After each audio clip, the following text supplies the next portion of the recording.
Observing appearance to understand the mind. Observing the mind to understand destiny. Physiognomy has been practiced in the East since ancient times. By observing a person's appearance, one could predict their future and reveal many aspects of their character. Face reading has been used as both an art and a science to explore human destiny. In ancient times, it was employed for purposes ranging from selecting spouses to appointing individuals to important positions in the royal court. It became an integral part of Eastern society, documented in classical texts like the Bamboo Annals, and has gained increasing recognition in the West. There are various approaches to analyzing and interpreting facial features, ranging from general assessments to detailed evaluations, often incorporating Yin-Yang and Five Element theories. Commonly, the face is divided into three sections, known as the three courts. A upper court, forehead. This spans from the hairline to the glabella, the area between the eyebrows. Also referred to as heaven. It reflects childhood, early years, and innate qualities. An ideal upper court is high, broad, and luminous, indicating a well-developed brain, intelligence, and wisdom, the foundations for success. It represents one's formative years, ages 1 to 25. A well-developed upper court suggests a privileged upbringing. A short upper court suggests a practical mindset. However, if the upper court is well-formed but the lower court is deficient, it indicates unfulfilled potential. A middle court. This extends from the eyebrows to the philtrum, the area between the upper lip and nose. Also known as human. The nose is the most critical feature here. Ideal characteristics include a long, broad, round, and harmonious nose. A balanced middle court has a high nose and wide cheekbones, with a proportionally long nose symbolizing longevity. This section represents health and vitality. If the upper court is well developed but the middle court is deficient, the individual may have theoretical knowledge but lack perseverance, making significant success challenging. A lower court. This spans from the philtrum to the chin, also referred to as earth. It should be full, plump, and broad. A well-formed chin, luminous, without dark spots or moles, is considered ideal.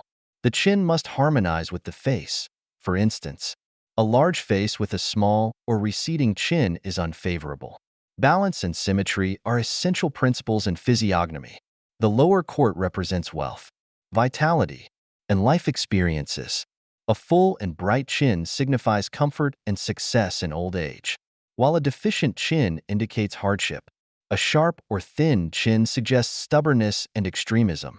Using the principle of the three powers, heaven, earth, human, one can observe the three courts to gain a comprehensive understanding of an individual's life path. A balanced three courts, wealth and honor. An imbalanced three courts, struggles and poverty. Examining individual features. For example, the average distance between the eyes is approximately the width of one eye. Physiognomy suggests this distance reflects a person's ambition. A wider distance often indicates a laid-back, carefree nature, while a narrower distance suggests determination. Another example is the mouth and lips. Physiognomy links lip thickness to personality traits. Thin lips often indicate verbosity, while thick lips suggest eloquence. A balanced, symmetrical lips with clear contours, elegant shapes, rosy color, upturned corners, and even white teeth, teeth being the structure of the mouth, are ideal. Speech represents the essence of the mouth. Even if the mouth is aesthetically pleasing, careless or inappropriate speech diminishes its value, as it reflects a restless mind, hindering higher achievements. Or a well-formed mouth indicates a comfortable later life, successful children, and good friendships. A observing appearance to discern destiny. The story of Bui-Du. During the Tang dynasty, Bui-Du lived in extreme poverty in his youth. One day, he encountered a physiognomist who examined his appearance, observing his restless eyes and a vein leading toward his mouth. The physiognomist predicted that Bui-Du had the features of a street beggar destined to die in misery. He advised Bui-Du to cultivate himself, practice virtue, and accumulate good deeds. A few days later, Bui-Du found a jade belt belonging to a woman while on Mount Hung Sun. He returned it to its owner, thereby saving the lives of her parents. The next day, he met the physiognomist again. The physiognomist noticed a remarkable transformation. Bui Du's eyes had become clear, and his demeanor had changed. He then predicted that Bui Du would one day become a high-ranking official in the royal court, encouraging Bui Du to continue doing good deeds. The physiognomist said, "A 7-foot body cannot compare to a 7-inch face. A 7-inch face cannot compare to a 3-inch nose, and a 3-inch nose cannot compare to the heart within." Indeed, Bui Du later became a prominent minister under 4 Tang emperors, Hian Tong, Muk Tong, Qin Tong, and Van Tong. He was celebrated as a great general and a virtuous statesman, renowned for his integrity throughout his service. His contributions earned him fame both in the central regions and on the frontier. Historical records describe him as steadfast in virtue across 4 reigns, comparable in reputation to the legendary Quach Fandyong. Bui Du also had 5 sons, all of whom achieved great success and distinction. The story of Bui Chuang. Bui Chuang, a native of Jiangdong in Shaanxi province, came from a family close to the eminent monk Dam Chiu Fap Su, a master of physiognomy. The monk examined Bui Chuang's features and noted his full forehead and broad chin, signs of a prosperous and accomplished future. At 20, Bui Chuang married Lai Ti. A year later, he left to take up a post in Taiyuan, leaving his wife and child behind. After several years, he returned and met with Dam Chiu Fap Su again. This time, the monk was surprised to see a stark change in Bui Chuang's appearance. His forehead had become narrow, his chin sharp, and dark energy swirled in his palms. The monk warned Bui Chuang of impending misfortune and asked if he had committed any unethical deeds. Upon reflection, Bui Chuang admitted to having an affair with a local woman, a violation of moral conduct. The monk sighed deeply and said, "You once had a bright future. Why did you not cherish it? By engaging in an illicit affair, you have destroyed your blessings. It is truly regrettable." In the years that followed, Bui Chuang indeed suffered great misfortune. One day, while bathing, he was attacked and fatally stabbed in the abdomen, his life ending in tragedy.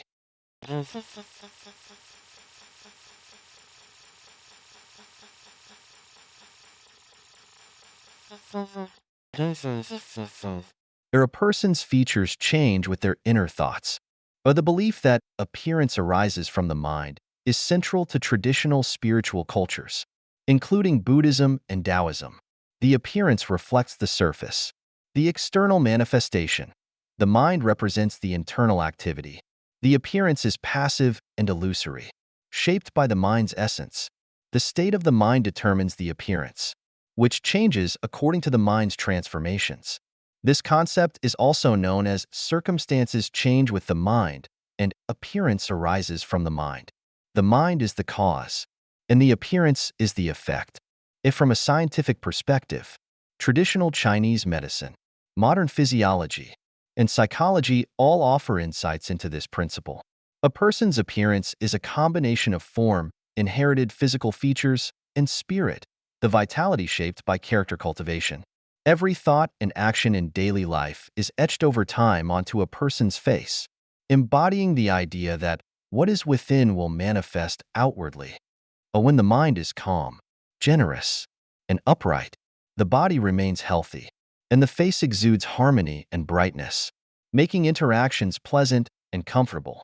In contrast, a troubled, selfish, or manipulative mind can manifest as an unattractive or even repelling appearance. As Xuanzi observed, the outward appearance of the form cannot compare to the appearance of the mind, and the appearance of the mind cannot compare to the discussion of virtue. In the ancient text, the supreme mirror of divination, virtue is emphasized as follows: virtue precedes form, and form follows virtue. Eliminate evil. Embrace goodness to avoid disaster and misfortune.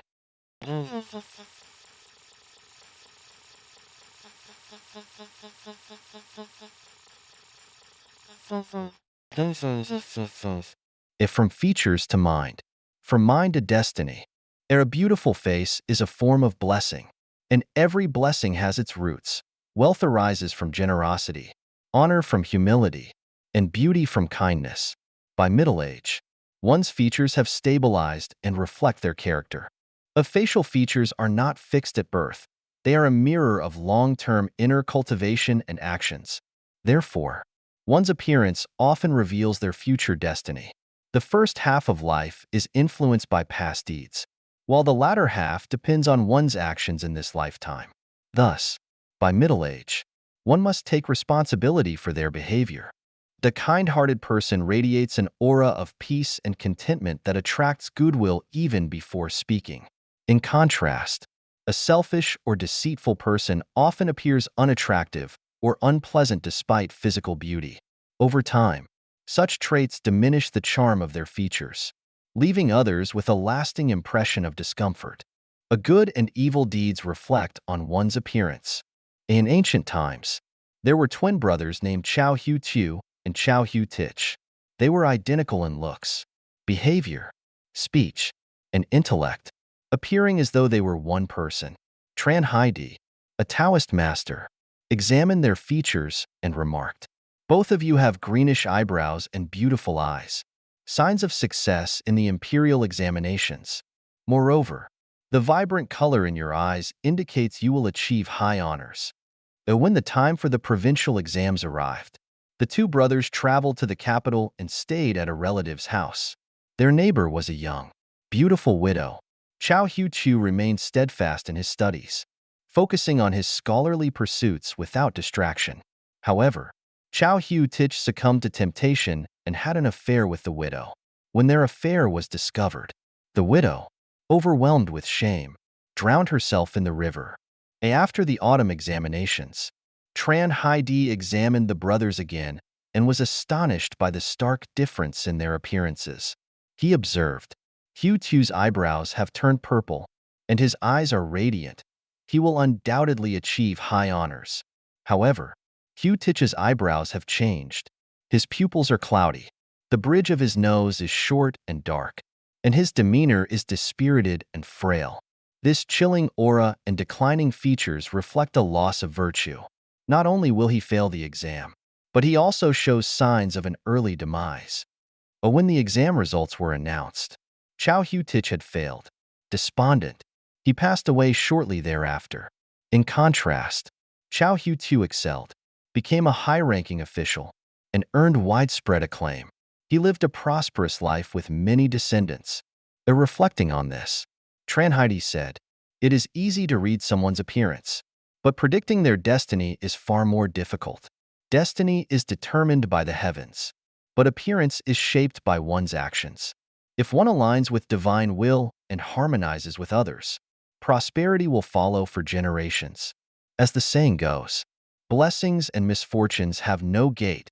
They are summoned by one's actions. Appearance follows the mind. Circumstances align with the heart." One morning, I passed through a park near my home and noticed a group of people meditating. The early summer air was clear, the lake fragrant with blooming lotuses, and the dewy scent of flowers filled the serene atmosphere. Among them, a young woman meditating caught my eye. She seemed like a flower of the summer season, radiating a unique grace.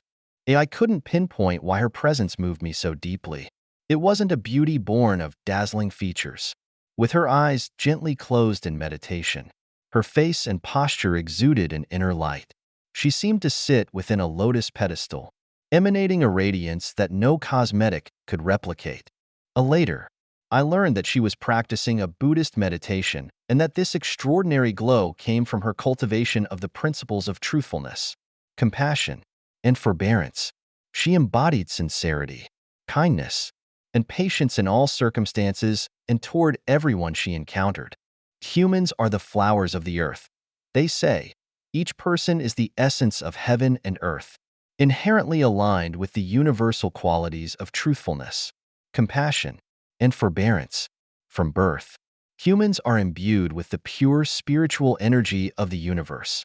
Ancient teachings remind us that doing good can change one's destiny and even transform one's appearance. Every blessing has its natural cause. Wealth arises from acts of charity, honor from humility, and beauty from gentleness and kindness.